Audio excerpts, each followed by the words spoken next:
nilishangaa kukutana na muziki. Nikasema hivi Ndaro kweli. Sasa turudi kwenye gari yako. Hebu niambie, unaweza kusikiliza ngoma zako mara ngapi kwa siku? Afu huwezi amini, yani mimi kwa mwezi mzima nikasikiliza hata mara moja. Na yenyewe nimembeba mtu ndo ananiambia, "Oh, chapa ngoma yako." Ile ngoma yako nani? Na hivi kuna nyimbo. Kwa Ndaro ujisikilize kwenye gari yako. Yaani huwezi amini. Yaani mimi sijui siposia sana kwenye muziki. Najua. Yaani nimekaa ni mtu ambaye na idea na muziki na najua kitu kizuri, najua nifanye nini kitu kiende, nini vitu kama hivyo. Kwa hiyo ninapokuwa natoa nyimbo nakuwa na feel kama watu wa enjoy.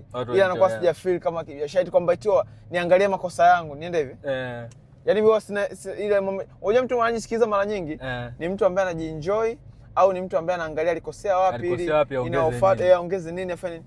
Sasa mimi wasiangalie nimekosea wapi kwa hivyo. Una cha kuongeza? Sina, mimi muda mwingi naangalia content. Okay. Yaani mtu nimekaa hivi naangalia clip ambayo nimefanya hata miaka iliyopita na late na sasa hivi naangalia face, yani facial ile.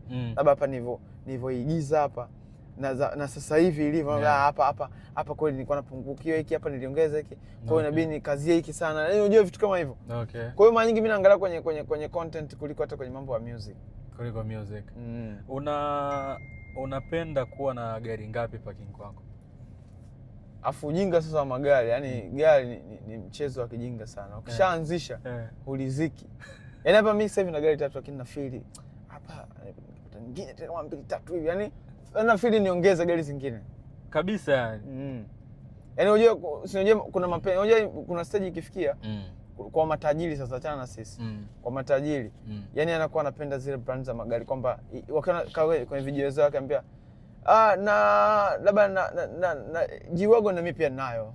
Na Rolls Royce na mimi ninayo. Yeye ana feel tu ninayo. Sio kwamba eti nini, yaani ana feel kwamba mkileta mambo ya stock mzigo wangu unajaa. Ana mzigo wa kutosha. Ana mzigo wa kutosha. Kwa hiyo hata mimi nakuwa na feel hivi, hata hivi vidogo vigari vya milioni kadhaa hivi.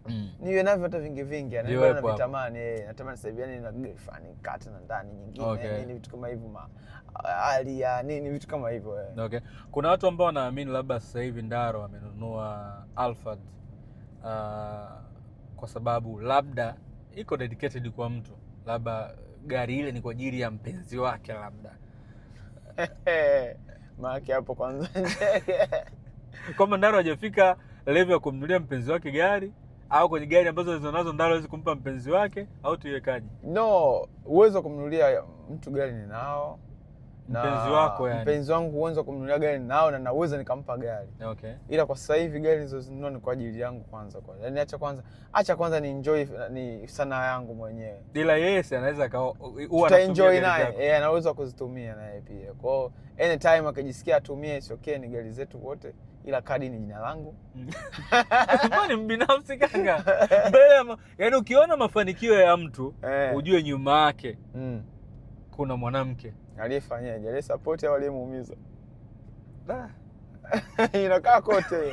Kwa hiyo ukisikia kwenye mafanikio ya mwanaume nyuma kuna mwanamke, jiulize kwanza ni mwanamke wa design gani? Huenda ni mwanamke aliyemuumiza au ni mwanamke anayemshauri mazuri au ni yani vyote vinaweza, au nyuma kuna mwanamke ni mshangazi umempa hela.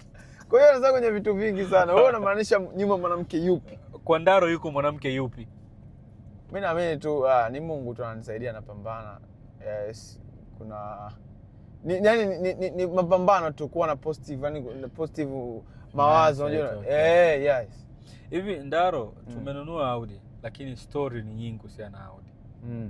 Watu wanakuambia spare za Audi ni changamoto kweli kweli. Service yake ni changamoto kweli kweli.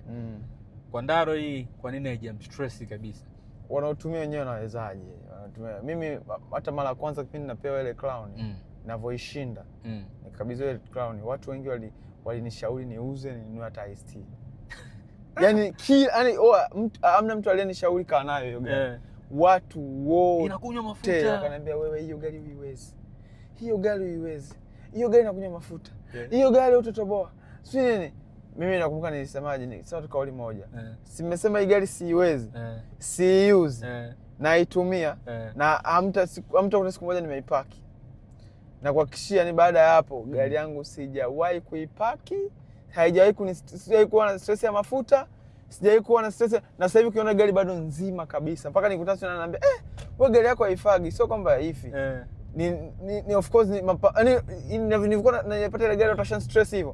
Kwa hiyo nikaongeza juhudi ya kupata hela ambazo zitanifanya niweze kuiafford ile gari. Kwa hiyo hata Audi nikishajua kabisa kifaa kiharibika hapa inabidi kinunuliwe ni milioni 3. Kwa hiyo lazima nipambane, nifanye kazi kwa juhudi nikiwa najua kabisa tayari nimeongeza majukumu ambayo yalikuwa sio necessary. Sio necessary of course. Kwa hiyo lazima ustruggle kulingana na vitu. Unajua mtu unakuwa kulingana na vitu unavyovimiliki pia. Okay. Sasa hivi labda ninamiliki idadi ya Audi hivi. Lazima niwe najua kabisa mimi kwa mwezi bana inabidi niwe na hela ya kutosha, niwe na mzigo, kuna mambo ya service manini. Kwa hiyo nataka nifanye kazi sana. Kama ni kushuti nishuti sana, niache mambo ya kijinga jinga.